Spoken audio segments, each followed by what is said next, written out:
තාත්තේ මට කියන්න දෙයක් තියෙනවා. මොකද්ද කියන්න තියෙන්නේ? එක්කෝ ඔන්න තාත්තේ. ඒ මොකද? මං ඔයාගේ යාළුවෙක් වෙක් කියලා හිතලා කියන්නකෝ. මේ මචං හන්දිය පැත්තට ගිහින් එනකොට මට සිගරට් දෙකක් අරන් වරෙන්. තොට යකෝ හිටපිය මං එනකල්.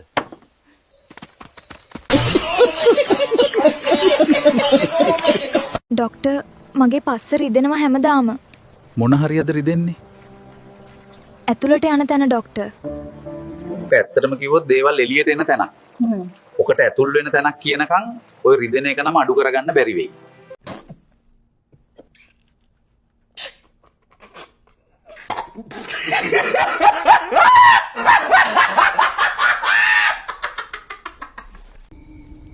බුජල සකන් පුතුනේ පුණ්ඩු ජුතේ අණ්ඩ ජුතේ කැරම සඩෙයි පෙණ්ඩ ජුනේයි ලැරි කැජ්ජයි බොනම හෙකයි දුවහම් පටු නොබලම් පිස හුත්තෝ හුකනෝ දාලා Open Gangnam Style. ඕපම් කම්දස්සා කණ්ඩක මංජෝක්කා මා පාන්දර තුනට ගලවන්නේ පිලී බබා මංජපූ නොමග නොයම් පුතේ නුඹටත් අතක් ඇතේ හිතට අරම් පුතේ උඹ ගහපන් අතේ